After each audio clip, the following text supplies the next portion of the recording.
Welcome back to the Actual VR Podcast. I'm your host, Kyle Mann, the owner of Actuality VR. This is the podcast where we give you a behind-the-scenes look at the VR revolution in real time with real professionals. We take a look at immersive tech news and interview professionals in their respective fields. Today, we're joined by none other than Josh Collins, Director of Destination Activation and Marketing at StreetSense. Josh drops some bombs about listening to your community, marketing to Gen Z, and the finer points of collaboration. But first, we're joined by producer Casey as we talk about the news stories we covered on the Actual VR show this Monday. Don't forget, if you've been enjoying this and all other content we put out, to subscribe on your platform of choice. With that said, let's go.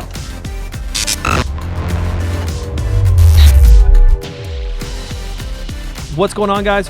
We're here. We're here. So we've got another. You know him. You've seen him before. He's the man behind the board. He's on the 1s and 2s and 3s and there's a lot of numbers on that board over there. But you know him as Casey Chahine, the producer. What's going on, everybody? It's good to be back, bud. It's good to have you back, man. It's good to be back, and then again, and then again. We actually had to re-record this one because we messed up. But you know what? This is what you do as a professional enterprise. You work it out. You know what I mean?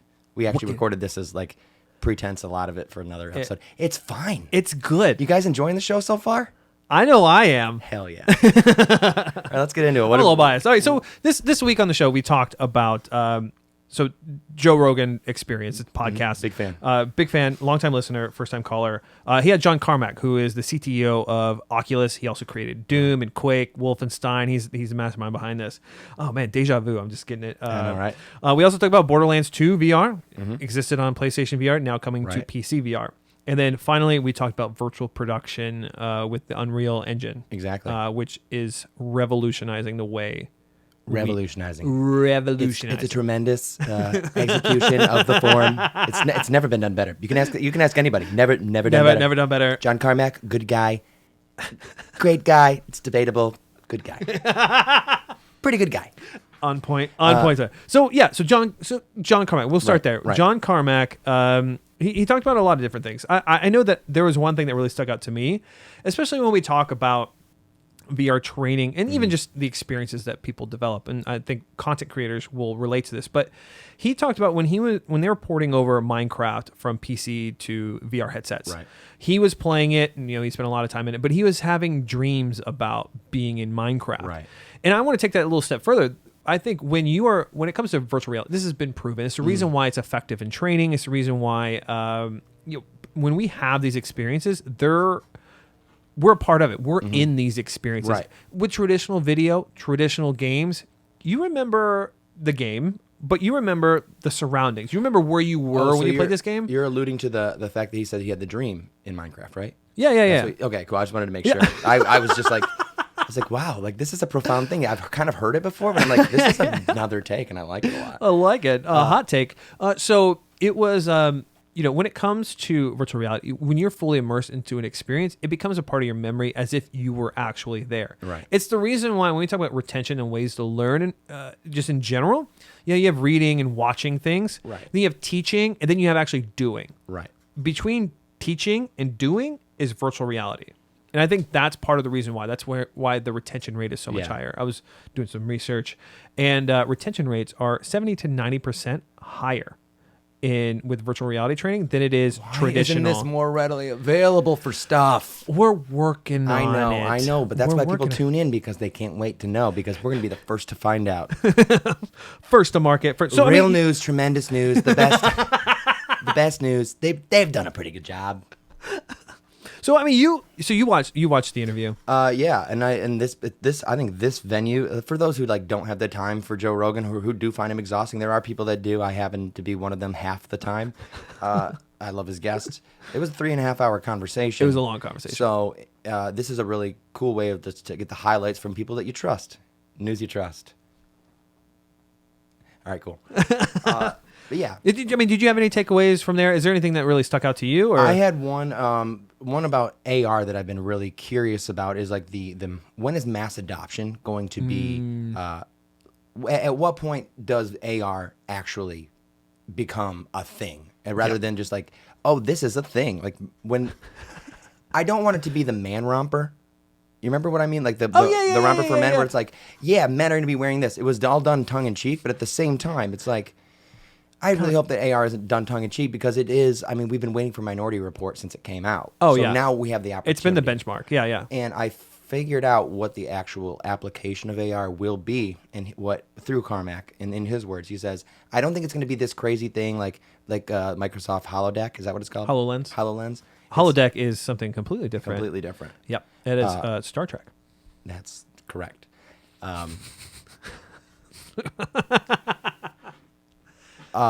It's the fact that AR comes in handy when it's for men, not men, but like people, workers on the job. So Yeah. he used I believe he used the idea of like a mine worker or a construction worker where they can have something on that goes ahead and says this is the problem, and it's the diagnosis. It's essentially like an updated version of the reminders app. It's a tool. It's a tool. Yeah. For a specific thing. And John Carmack's going to be a little biased. He's he's on a VR platform. Right. But I do think he was very correct in saying, it's a tool. It's a specific tool. The long view has some relevance to it. Yes. Yeah, I think we're a little ways away from everybody walking around with AR elements over everything, overlays. Even like having a specific piece of rugged hardware that is sold to a company as saying, instead of looking at their phones, they can actually see the problem and diagnose it, and it's a smart thing. I think that is they have those, and there it is. Yeah. And I went to an enterprise conference, and some of the training modules, some of the tools that they were using, they were some hardware manufacturers were there with AR glasses that were blast proof, that were fire, like they're meant for industrial level they're meant guidelines. to be dropped, meant to be Yep. So then there's static free. There's also one really cool thing that I just thought you can tell that Carmack is a good dude just in terms of like acknowledging people, acknowledging his workers, acknowledging developers and designers. Yeah. Where he goes, there's the idea that you see a fire extinguisher on the wall, and maybe when you're going through the game and you're playing, oh cool, fire extinguisher, whatever.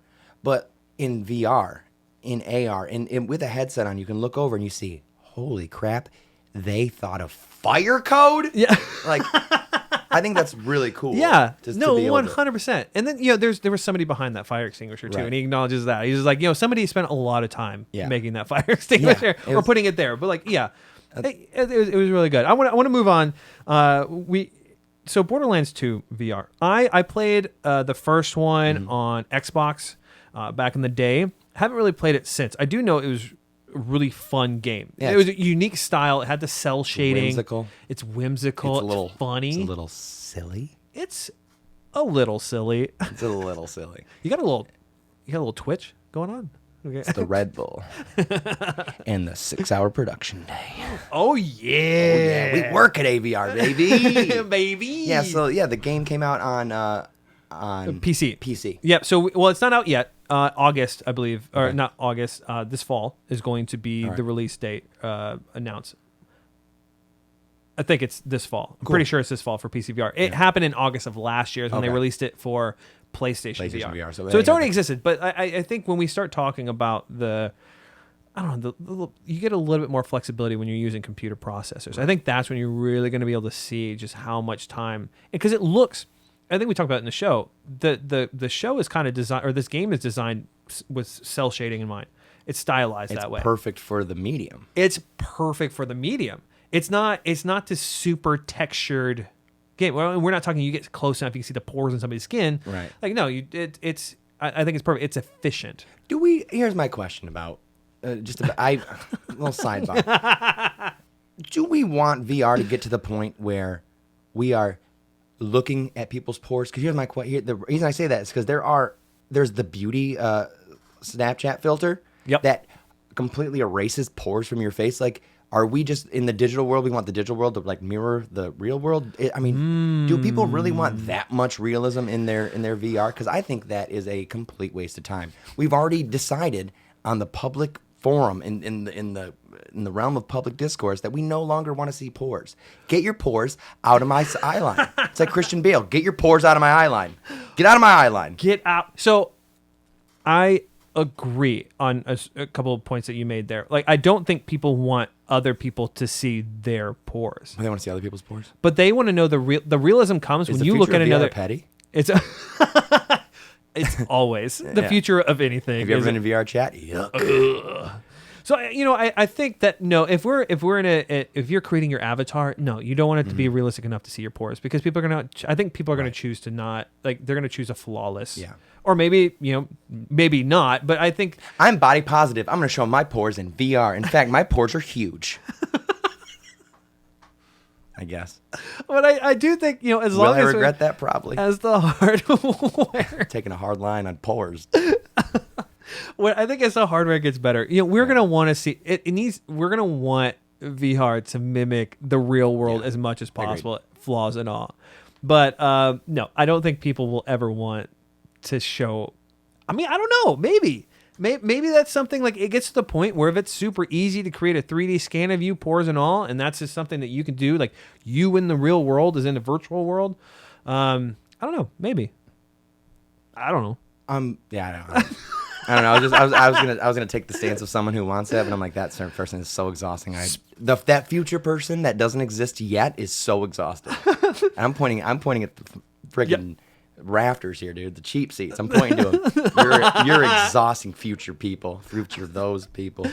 So speaking of, like, super real looking people, Unreal Engine has had this reputation for creating some of these super realistic, ultra realistic models.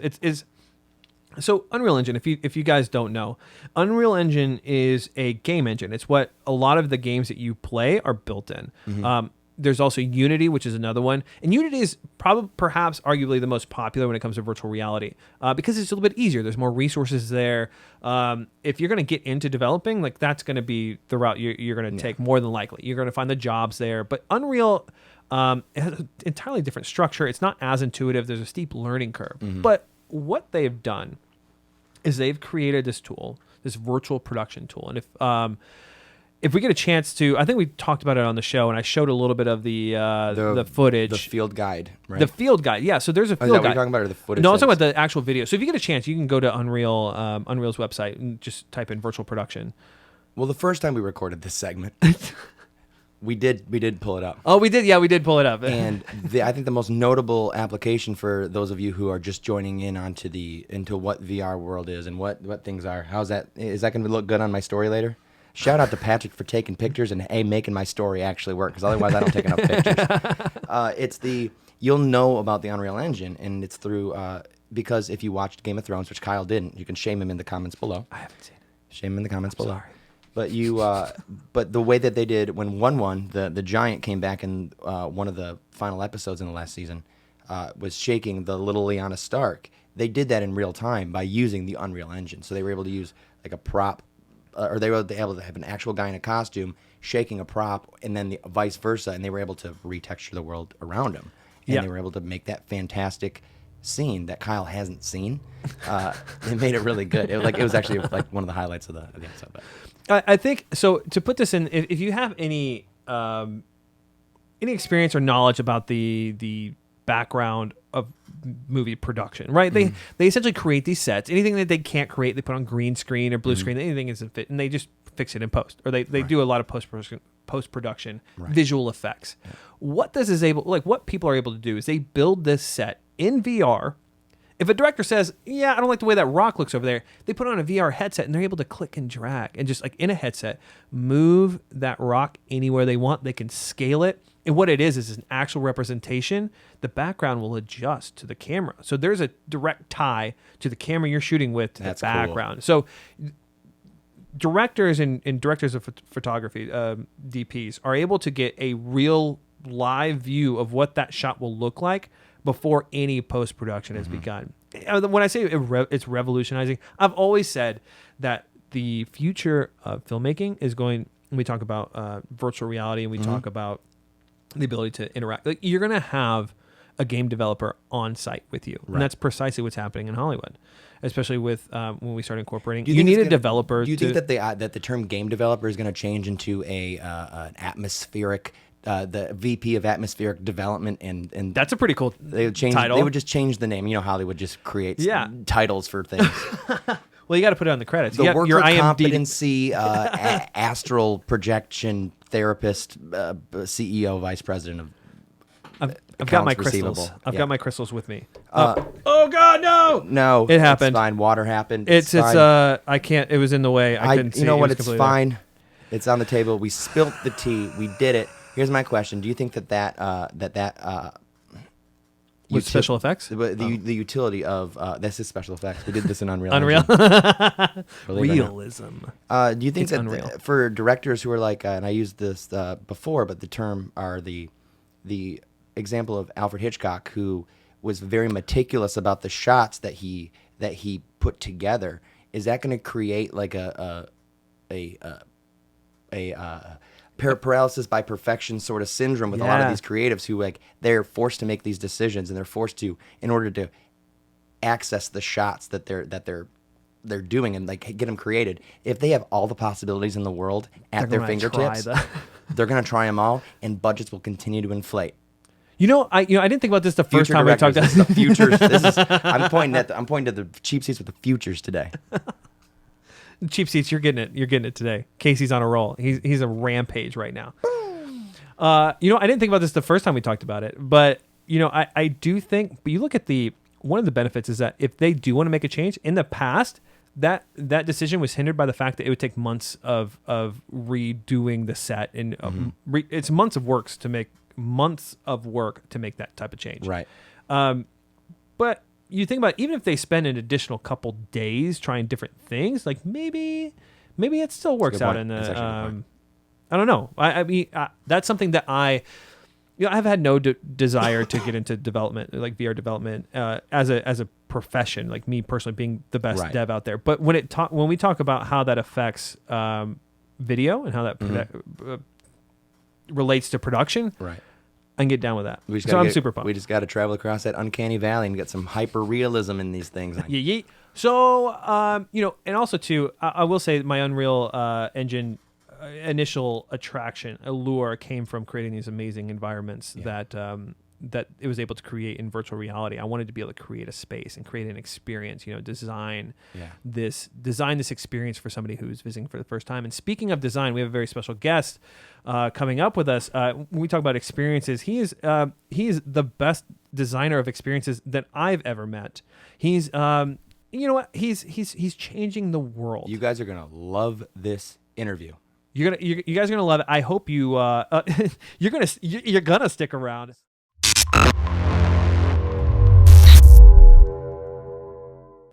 For our main guest today, we're bringing you someone who's made a very positive impact in my life. And if you live or have ever visited Franklin, Tennessee, he's probably made a positive impact in your life as well. With over 15 years of experience in the entertainment industry, working with brands like The Roots, Stevie Wonder, John Legend, and Jay-Z. But in the last 6 years, he's been helping destinations move to the rhythm of their own communities. Leading the Visit Franklin brand, he was in charge of all aspects of growing and marketing visitation to the area, and in 2018, increased visitation by 14%. He's now the director of destination activation plus marketing at Street Sense, a global destination marketing company, connecting their clients to the consumers and creating brands people love and places people love to be. Without further ado, I present to you Josh Collins. Josh. Man, it's been a while. So, Josh, we've had an interesting relationship over the past couple of years. So we originally met back in 2015, and since then, we've been messaging each other on late at night. Totally appropriate. But we've had this relationship where we've shared some really cool things that are happening, like some cool tech, and trying to get together. It's always Trying to collaborate. Just trying to find the right moment, the right thing, and Absolutely. now we're here. We're finally having this is the first time we've seen each other in so long. Oh man, I got chill bumps, dude. This is great. It's Thanks great. for having me. Of course, man. Of course. We first met back in 2015, and I had just started doing 360 video. It was actually my first 360 video, and I took this video of downtown Franklin. This is such a precious moment. Right It is. here. It's all coming back. It's like I'm finally meeting I love it. my celebrity crush. What? Wait, what? Wait, what? We can fix that in post. We'll fix it in post. But you took that video and you were very supportive. You reached out and you published it to the Visit Franklin page, which is that's right. Franklin's tourism page. It was like, yeah, absolutely. The destination marketing organization for Yes. Franklin, Tennessee. and that video got at the time, last I checked, a couple years ago, had somewhere in the 30,000 view range. Yeah, and let's that just say 3.5 million, just so we feel better. 3.5 million There we go. views, There we the go. most watched 360 video The in most all of ever. history. You heard it here. And it really meant a lot. It Yeah. really, just being a first time creator, and then also it meant a lot to my mom. I was going to say she texted me. yeah, she, No, I'm just kidding. She really didn't, but no. she loved it. My whole She family would have was- if she had my number. Yeah. They were super pumped. They would. Yeah, it was a really, really proud moment for that. I wanted to thank you again for that. I know, it's just really cool to be able to come in there and see you and you just being a part of the community and supporting the creators. It means a lot, and it was great. I mean, obviously, you're creating incredible content, and there's nothing successful in marketing done without really good, valuable, creative content, right? So, that was a win-win, man. Totally. Yeah, thank you so much, man. That was really cool. So you you're no longer at Visit Franklin. You That's are right. at Street Sense now. Yeah, so Street Sense. What I mean, I just doing some research for this interview. I saw Street Sense does. I mean, they do a lot. Destination Yeah. marketing is like it's not an efficient word to describe exactly the amount of work that this company does. So what do you do there? What does your day look like? Great question. I'm still learning a ton, obviously, and growing a ton, but it's really fun. I'm the director of destination activation and marketing, which is just a really fancy way to say that I look to come alongside destinations of all different kinds of sizes and shapes and forms, whether that's a state or a county or a city, municipality, or a resort or multifamily, destination, right? And they're looking to engage their audience, both online and off, right? And connect with the consumer and then obviously drive business goals. So I look to partner with them and think strategically and creatively to activate that destination and then ultimately, again, like I said, drive the business goals that we kind of lay out. So, yeah. That's all. Sign me up for the resort marketing. Right. If you're looking for somebody to go and need an influencer campaign. oh yeah, there, totally. right? That's a thing. Now. Hey, that is totally a thing. That's right? totally a thing. Well, I was looking through, and I've been following you for years now. But specifically here recently, you mentioned the value of we have this Gen Z coming up. A lot of these people are entering college, and some of them are just now leaving college, and they have their first job. They're starting their careers. They're moving for these careers, and they have a little bit of disposable income. They're looking to travel a bit, maybe. So, how important is it in destination marketing, and how important is it in immersive tech to be able to market to this? Yeah, I mean, if you think of Gen Z, right, and you look at the studies and research, they will easily outpace every previous generation as far as sheer size, but then ultimately buying power. So if you're thinking as a brand or destination, right, Street Sense, we say this, we tell them that we basically create brands people love and places people love to be. So if that describes you, and you're not already thinking about your future audience, then you are planning right now to be left behind. That's effectually what you're doing, right? So that's why Gen Z is important, is just from a pure connection based, these people will have the buying power, this generation that is, right? And so, if you're not planning strategies around that, if you're not thinking creatively, if you're not thinking immersive tech, if you're not thinking immersive experiences, then you are effectually planning to be left behind. Yeah, definitely. And, it's funny. I had a conversation yesterday. I was calling different businesses, and I talked to somebody at a call center, and she was the sweetest person I ever talked to. And I'd mentioned that I was doing virtual reality work. And I was like, I don't know if you know a little bit about virtual reality. She's like, I know what virtual reality is. I'm 20. And I was like, oh, okay. So this is like the first time. Like, shame on you. Like, shame on me. And then I was like, how old am I? Oh, man. And, it really hit me and drove home that, this generation, some of them may not remember a time without virtual reality or without even 100%. talks of. So that's been just a weird. Well, weird thing. they're the first truly, completely digitally native generation, right? That's so cool. So it's so funny. I mean, I have a 10-year-old, and I remember when he was 4, right, and walking up to our flat screen on the wall and trying to swipe right. Right? I mean, he didn't even know what swiping right was, but he natively and intuitively knew to engage with the technology in that way. That's that's a small little anecdote, but again, it speaks to the power that immersive tech can have with this generation. Definitely. Has there been any immersive tech experiences that you've seen along the way? I know when a couple of years ago when Pokemon Go came out, that was I remember seeing downtown Franklin and it just being packed full of people. We hosted meetups, right? Pokemon Go meetups downtown, and we would do, and we would play together, right? Here's the thing about this generation too, is immersive tech is giving a vehicle. These AR, VR experiences are giving a vehicle to create shared social experiences, which is something that this generation just desperately longs for. So when you think about, the generational paradigms, again, research speaks to this. It's also the first generation that hasn't grown up really with these embedded shared social experiences. So for example, thinking technology, broadcasting, it was a common thing, right? I mean, this is probably even before your time, but we grew up and we watched one of a few dozen channels. Yeah. And then you had millions of people sharing in that experience of watching that program or that news segment or that whatever, right? Similarly now, today, we're taping this, right? Today at 9/11, right? Yeah. That's a shared experience that still to this day, if you were alive, then you know where you were, how you were engaging with the platform that you were engaging with, whether it's TV, broadcast, radio, whatever. You know that moment, right? That's a searing moment in kind of the DNA of, and it's an identity shaping moment as well, right? Yeah. So this Gen Z generation has grown up with versions of that, but with essentially, a little bit of a hole for that shared experience, which is why the thing like Pokemon Go was it was explosive, because it was like, let's engage in a way, but let's do it communally. And it kind of just created this intersection of things that make us love being human and love being with other people, et cetera. Yeah, and it's weird because when we talk about AR, that's one of the benefits of augmented reality. Yes. It exists on platforms that everyone has. Everybody has a cell phone. Easily approachable, right? I mean, it's scalable. Scalable, exactly. Yeah. Conversely, we have the VR headset, which is totally inclusive. It's something that's and a little isolating. Right?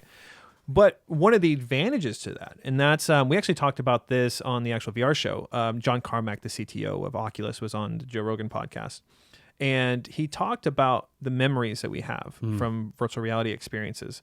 Whereas when we're watching something on TV or watching something on a screen, we remember more of where we were at the time, who we were with, and it's just being a part of the equation. Whereas when we're in a virtual reality headset, if we're visiting someplace, we have an experience with somebody in a headset, it becomes an actual memory. It becomes a part of, you were there. I mean, your body remembers it as being in that location. Well, here's the thing. Like we are still just on the cutting edge of neuroscience and thinking about actual brain connectivity with immersive experiences, right?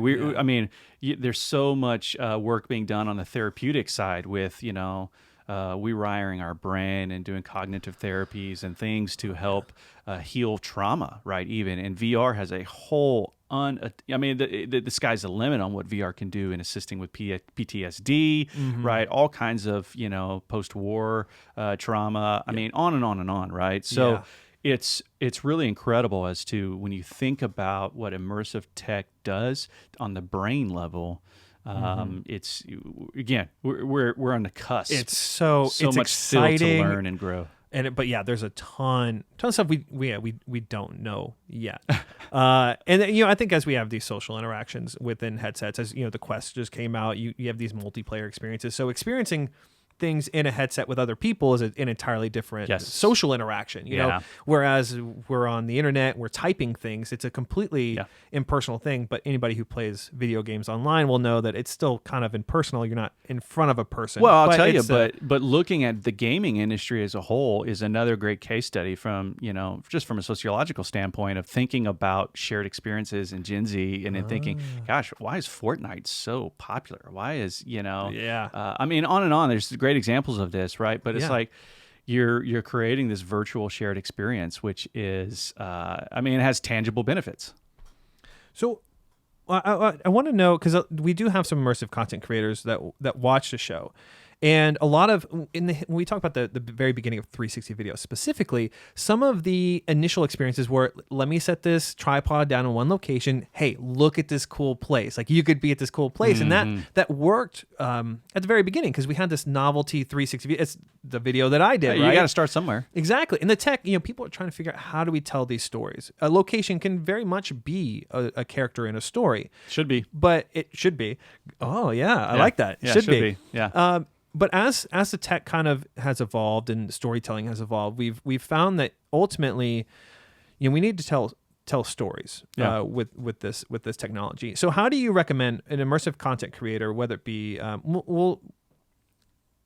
whether through AR, VR, looking at destination marketing, if you don't have the appeal, the international appeal, the monuments of the Christ Redeemer in Rio, and you don't have the pyramids of Giza, if you're just you're trying to reach out to your local municipality, your local city, how do you recommend that immersive content creators start adding value there? How do they? Well, the first thing I would say, if you're an immersive tech content creator, hit me up for sure. Right, I'd love to know you because it's a space that I'm looking at, really creatively and trying to figure out projects to collaborate with on. You know what I mean, for sure. So hit me up.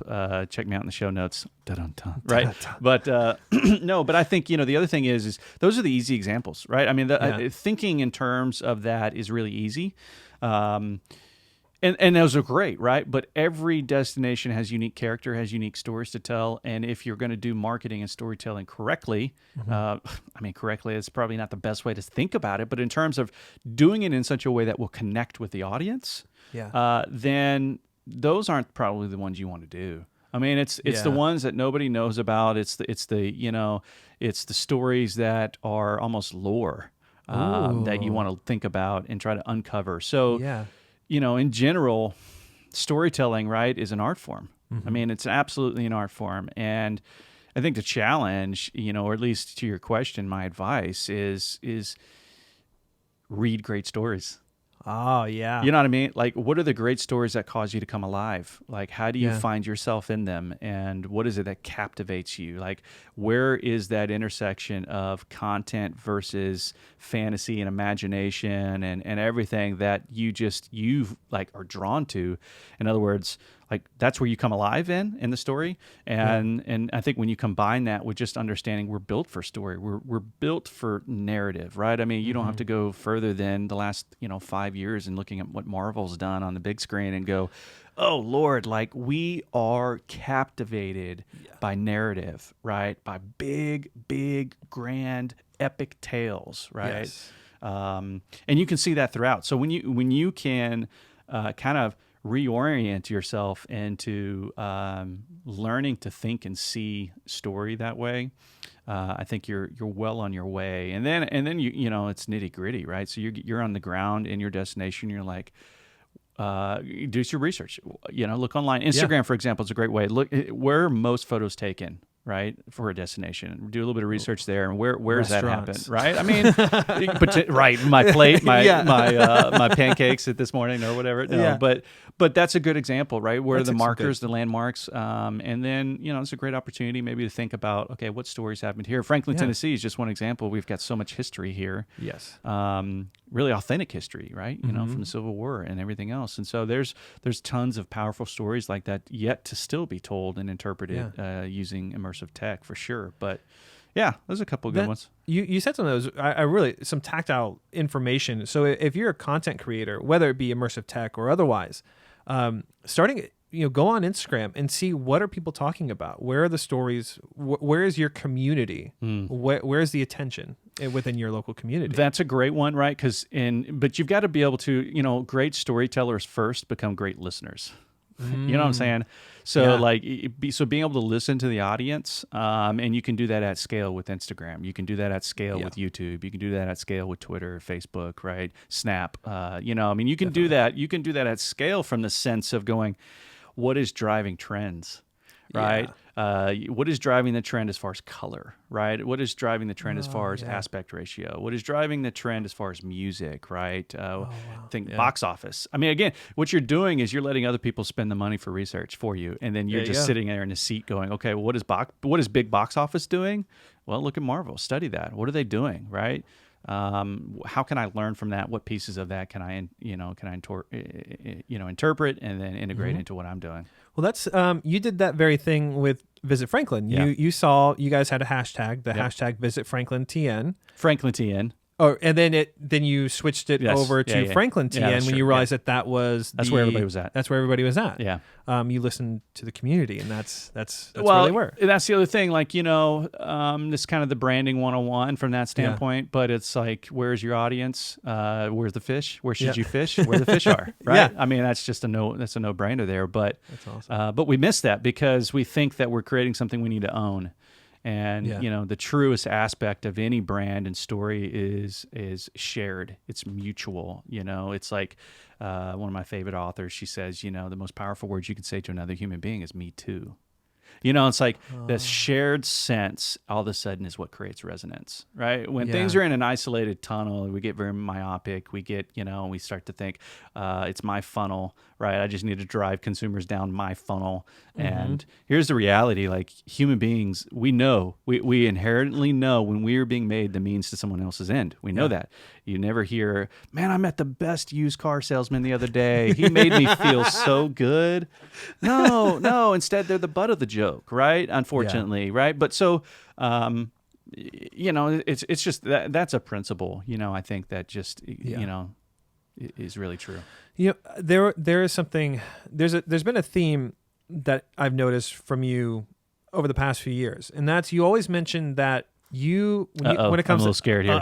Yeah. We didn't talk about this before the show. Yeah, right. No, I saw a trend. You enjoy collaborating with people. Yeah. Specifically, you look for people that you're comfortable enough with that you would let them into your own home Totally. and have dinner with your family. Totally. Which I realize is something that that I have done unintentionally, but when I think recently you posted something about this, and it kind of struck me. I was like, okay, well, every member of the Actuality VR team has been in my home and has met my wife and has met my kids. That's fascinating. And I didn't realize it. I mean, my son knows pretty much all of them by name. Oh, that's cool. So it's, it's incredibly important when you go to collaborate with people, with people, especially you trust. It's a mutual respect and understanding between two people when you collaborate with them.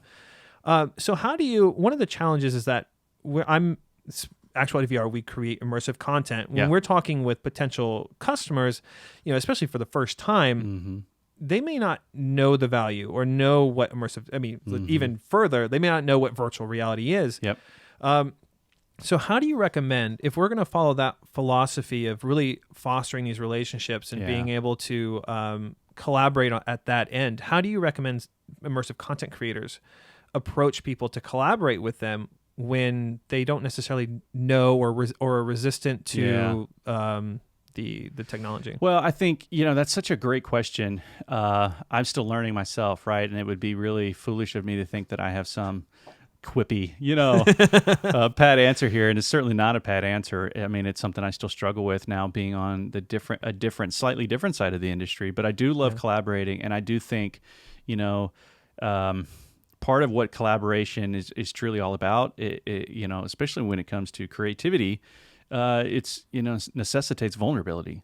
So, which is why you kind of go, if I'm not willing to sit down with you and have a meal, share a meal, right, enjoy kind of hospitality together, then I'm not willing to be vulnerable with you, which means our collaboration is really going to suffer. Right, because then it's just purely transactional, and we're certainly see this, in a cultural trend in the marketplace. Gen Z certainly is having an impact on this, but even millennials, they're driving so much of this purpose-driven business, social capitalism, responsible capitalism, right? People over profit, right? These movements toward kind of common good, human flourishing, things around. Even there's a recent article in the New York Times, right, about, stakeholders kind of saying the role of the CEO, right? The purpose of business is even evolving to being a primary focus for return for investment, but to, fostering healthy relationships inside the organization. And that's a really powerful thing for the Times to put out there, because we're all looking around us and wondering and dealing with these individual questions on a very personal level. And if we think that those things aren't going to impact what we do horizontally and in corporate settings, then we're just deceiving ourselves, right? So collaboration, that's going to produce work that we all look back and go, man, that was awesome. So glad we did that. And then that moves the needle toward the business goals and objectives we have. It really does. It's got to have that connection base versus transaction base. And I would say, soft skills are just so important there, right? Self-awareness, humility. I mean, certainly the ability to listen first, ask more questions than you offer solutions, right? But 2 ears, 1 mouth. Oh, well, exactly, right? No, that's true. That's true. But then I think, if you're in that situation like you're mentioning, where you're wanting to collaborate with something, be relationship first, right? Obviously, we all have our ideas and wants, and it's like, I want to make more money, or I want to do this fun project, or I want to do It's not that we abandon what we want, but I think the best collaborations come when we find ways that, mutually speaking, it creates value. So it's, you hear the win-win, right? And it's things like that. But I think, we just experience that, and then ultimately downstream, the audience, experiences it and they connect with it. And then you see efforts that reinforce that on the metric side. Yeah. Was it you that shared, I recently saw, maybe it's on LinkedIn, the value of personal brand? Yeah. So that's something that was part of the decision why we decided to do the show. Gary Vaynerchuk has obviously had a big influence on that as well. Shout out Gary V. Gary V, if you're watching. That's right. That's right. And going with that whole collaboration and getting to know somebody, one of the not side effects, but unintended consequences, values, benefits of doing this show is that I'm hoping that by people seeing me and seeing the owner of the company and kind of where I align, that would help people choose whether or not they wish to work with me or not. If we had the track, like the laugh track, but it's not a laugh track. Let's do the golf clap escalating to massive applause right here for you. Producer Casey, you got that? Yeah, producer Casey, you got that right. So no, but seriously, because I applaud you, dude. I think what you're doing is right on, and let me just encourage you in that for a second. Seriously, real talk here. That's powerful. That creates engagements that no doubt are going to pay dividends. It's essentially, you're planting seeds every single time you bring yourself as authentically as you do. That's great art. It really is great art. And I think there's no other way to do it, truly. We have a mutual friend, Jeremy Cowart, right? Yeah. Same thing. He follows that model. He's like, I'm going to do... I can't help but create. I can't help but live and breathe passionately, right? I'm a full-blooded human being, and so those are the things that really draw people. We naturally, audiences are naturally attracted to where life grows, right? That's why we move to cities. There's a vibrancy there, right? Which is part of what we do at Street Sense, is create vibrant destinations. That's all what we're about. And living and breathing. Oh man, it's a platform that many times, again, we struggle so myopically. We get, I've got to check these boxes today, man. It's Monday morning. I'm tired. Let me just check my boxes of what I got to do. And we forget the consumer. We forget our audience. We forget sometimes our best audience is the person we share a cubicle with, right? Or the person we report to, or the person that reports to us. And it's these human connections that really breathe life into the very work that we do. And I think you do a great job with that. So cheers. Thank you. I really appreciate that. That was oh man. You could send me another late night text thanking me. I have the timestamp of that one, Kyle. We'll pull that one. That one's good for marketing. Yes. Thank you, producer. Thank you, producer Casey. My pleasure. So oh man, you completely threw me off guard. Oh, sorry, bro. I'm all flustered. Thank you. No, Thank you keep it going, right? Because naturally, in the evolution of the entrepreneurial life, though, are going to be the valleys where it doesn't feel so rewarding and it doesn't feel so, you're hustling, and that can be hard, right? Which is why we need communities. Yes. We need these communities to help, encourage us. Man, Yeah. that's just part of life. Like that's Yeah, we man. need that. We need that. We Love don't it. talk about that enough in our world with everything that we're struggling from mental Yeah. health to everything else. So we need that for sure. Definitely. Yeah, if you can't find it within the local community, you can find it in books. Yeah, absolutely. find it in- online. yeah. I mean, listen, online communities are fantastic for Yeah. that sometimes. Absolutely. Yeah, you can't break the human connection. You can't, Well, so back to your point a second, how do you do this well? You be human. oh, Be yeah, full, just you be good human. exactly. Be a good human. Be fully blooded, a full-blooded human being. And I think you do that well through this show and the rest of your work, and that speaks man. for itself.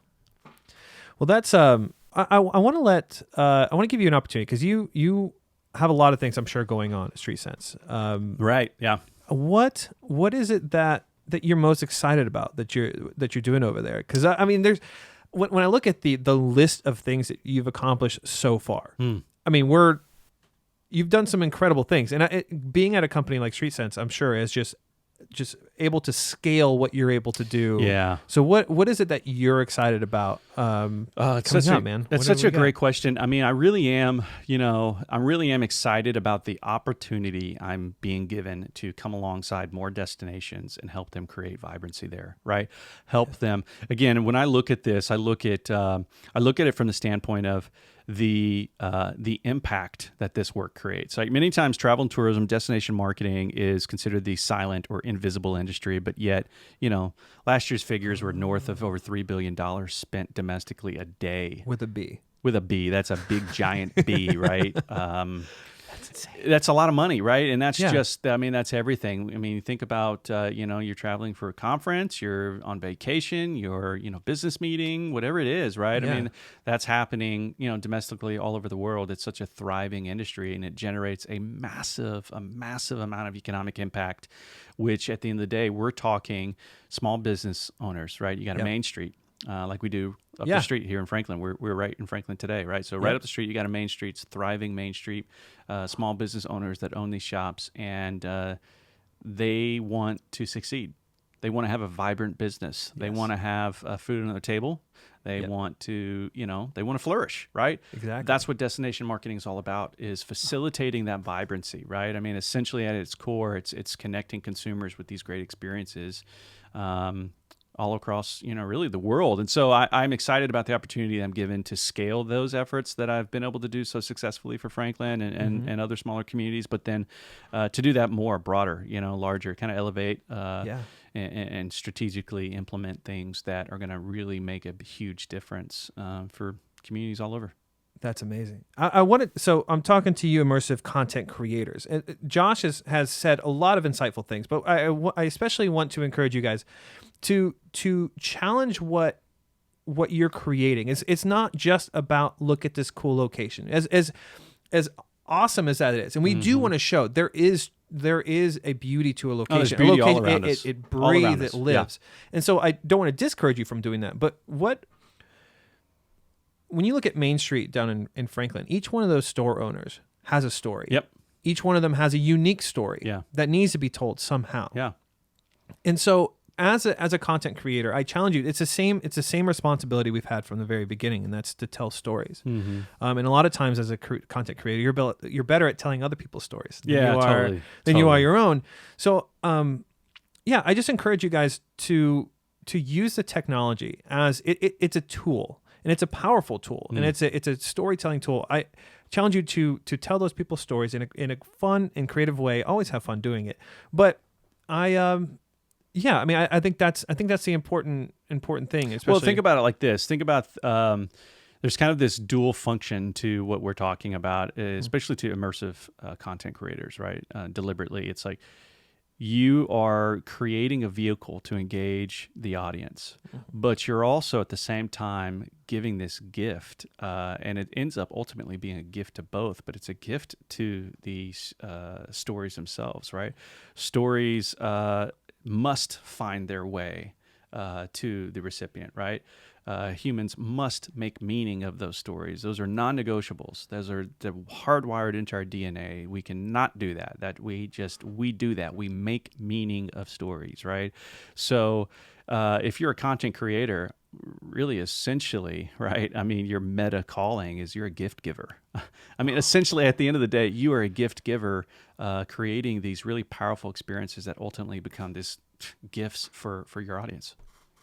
Josh, I don't know how to top that, man. That was beautiful. Was that a wonderful. drop the mic? That was a drop the mic. Oh, yes, I did it. I'm so proud of myself. No, I'm just kidding. That was absolutely amazing. But sometimes, when you're doing creative work, you have to get to that place, right? Otherwise, you end up doing something that the audience sees that for 3.5, 4 seconds and moves on. Yeah. So now there are tactical things you do there. You got to have a hook. You got to have branding. You got to be smart about things. Yeah. Right. But if you don't have a compelling story, you're dead in the water. That's the variable. Yeah. The creative is the variable in the story. It's never been about the equipment you use. That's correct. It's never been about the camera. No, it's never been about the because that's always going to change, right? I mean, let's Always. look back. We've seen it change. So it's going to continue to change. Yeah. Yeah. It's about the stories. Yep. Create compelling content. 100% every time. 100%. We're on the same page. We're there. Josh, man, this has been amazing. Whoa, are we out of time already? Yeah. All right, man, that's fantastic. That went out. Thanks for having me on, dude. Of course, man. Well, thank you. It means a lot. Maybe I can come back sometime and we can, we can Yes. showcase some killer work that we have finally completed together. That would be amazing. Right? Let's we do should that. totally do that. Oh, we need to do that. Yeah. Josh, it's good to see you again, man. Yeah, bro. Hey, sweaty hands. It's hot in the studio. those late night text threads, babe. Let's keep doing it. Let's keep doing It's it. good. Yeah, It's good. that's right. Tell your mama said hey.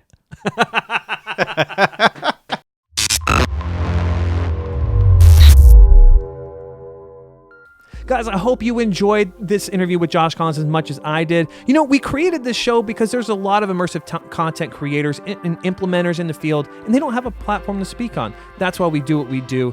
We come up with this show every Friday on YouTube and Facebook, anywhere podcasts are found. If you're watching this, you can listen to it. If you're listening to this, you can watch it. And don't forget, every Monday, we have the Actual VR show that comes out on YouTube and Facebook every Monday. We take bite-sized nuggets of what's happening in immersive tech news, and we give it to you in your busy day.